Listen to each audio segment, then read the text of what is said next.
Time now for Eye on Africa. Coming up, Jacob Zuma survives again. South Africa's ANC leadership rallies around the scandal-hit president after a series of calls for his resignation.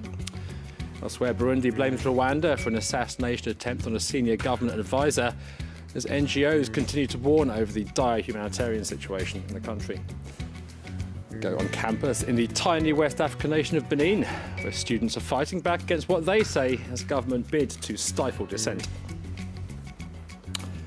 We start in South Africa, where the ruling ANC says it's standing by scandal-hit President Jacob Zuma. That after several senior figures reportedly called for him to step down.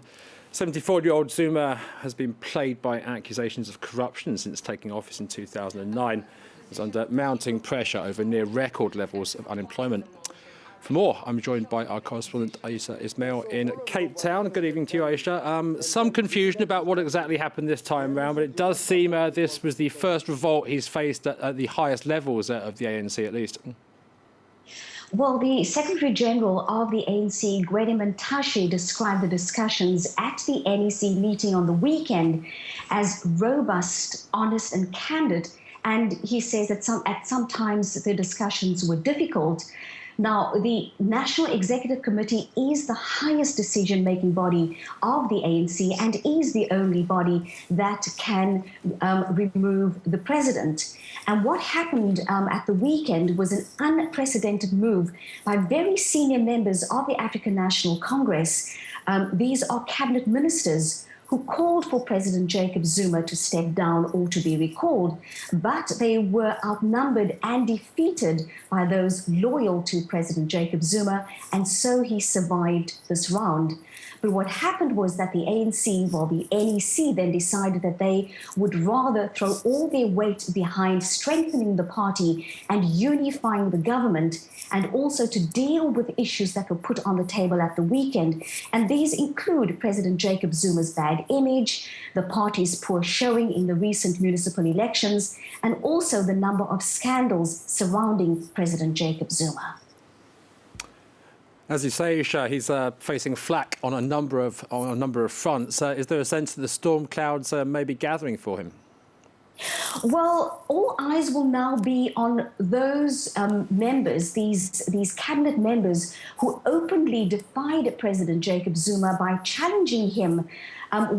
What happened is a clear indication of the deep divisions within the ANC. And some are saying that the fact that they were prepared to challenge him really did not come as a surprise. And while President Jacob Zuma has survived this round, he has certainly been left wounded and weakened. Aisha Ismail in Cape Town, thanks for joining us. In crisis hit Burundi, a senior ally of President Pierre Nkurunziza has narrowly survived an assassination attempt. Government spokesman Willy Nyamitwe suffered minor wounds after being attacked by assailants armed with guns and grenades as he returned to his home in the capital, Bujumbura, on Monday night. One bodyguard was killed during the incident. The government's blamed neighbouring Rwanda, which it has repeatedly accused of backing rebels and meddling in its affairs. France 24's Nicolas Jumin has more. The assassination attempt against Willy Nyamitwe took place in the district of Kajaga in West Bujumbura. He's one of President Nkurunziza's main advisors. Very quickly, he put out a statement saying he was fine but saddened by the death of the police officer who accompanied him. On Tuesday, the police spokesman accused opposition members in Rwanda of being behind the attempt. The enemies are the same. They're criminals who are based in Kigali. They carry out attacks and target and assassinate specific people. It's been the same modus operandi since they started killing high-ranking police officers and soldiers.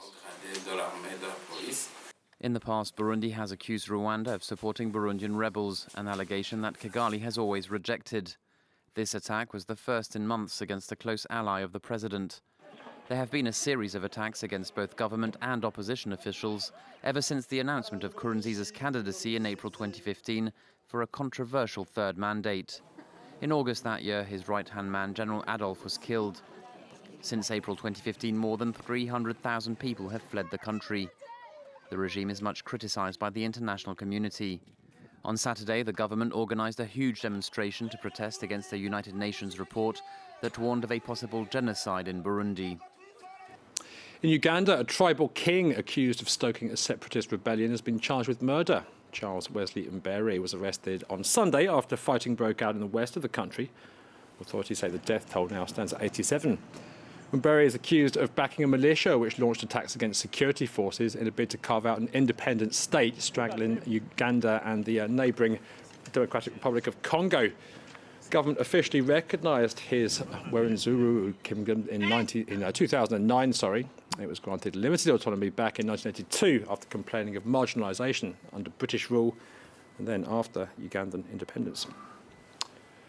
Rwanda has opened a formal probe into 20 French officials suspected of playing a role in the country's 1994 genocide. It says it now expects Paris to cooperate ahead of potential charges. The move set to reignite tensions between the two nations over what caused the slaughter of some 800,000 ethnic Tutsis. As an ally of the country's Hutu government, France stands accused of ignoring warning signs over potential violence and of training the militia who eventually participated in the slaughter. It's also been criticised for failing to intervene fast enough once the killing was underway. Paris maintains its eventual military deployment saved thousands of lives and that guilt over failing to prevent the genocide should be shared by the entire international community. Finally, to the tiny West African nation of Gambia. It's gearing up for elections this Thursday, which the opposition hopes will end the 22-year rule of President Yahya Jammeh. For the first time in decades, they're uniting behind a single candidate, the United Democratic Party's Adama Barrow. Let's take a listen to their spokesman. Yes, it's to vote for Adama Barrow on the basis and vote against Jammeh, but vote for Adama Barrow as a transitional candidate in order to restore sanity in our governance system. And he has also agreed to put an end to self-perpetuating rule that he will serve only for 3 years. Rights groups accuse Jammeh of corruption and a series of abuses against political opponents, journalists and gays and lesbians. Recent years have seen a spike in the number of Gambians risking dangerous conditions in a bid to migrate to Europe. Jammeh defends his time in office, saying it's seen the fastest economic development in the country's history. I'm not saying I'm the best, but I can say I'm better than anyone you would ever have in this country. I'm saying so. Finally, we head to the tiny West African nation of Benin, where tension on university campuses remains high. This amid a crackdown on student associations after protests against tuition fees and changes to academic rules. Rights groups have accused the authorities of seeking to stifle dissent. This from my correspondents Emmanuel Soji and Emmanuel Londe. It's in total discretion and at the back of the Benin Public University that two representatives of the student body are able to meet surreptitiously.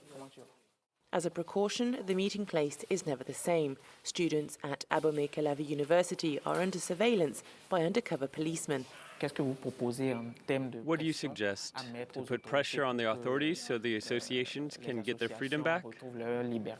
Boris Ake was arrested and beaten on campus last August. His offence, leading the student body to boycott exams to protest the Faculty of Humanities organisation of a single round of exams and no opportunity to resit.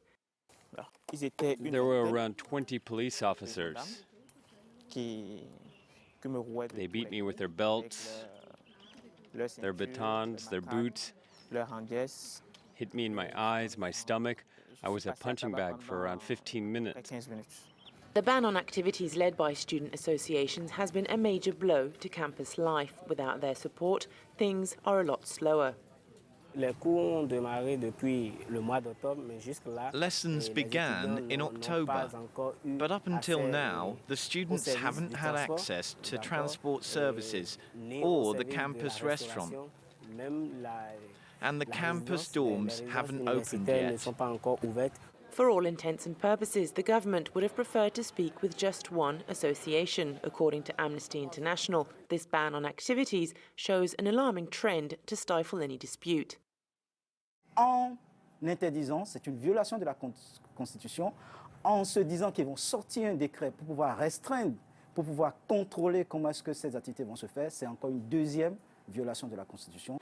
21 students like Boris Ake aren't allowed to reapply to Abomey Calavi University, the biggest in Benin, for 5 years. There aren't any unions anymore to negotiate their conditions of study, and at the Faculty of Humanities, the root of the protest, no fees have been paid for a year. And that's it for Iron Africa. Live from Paris continues after this short break.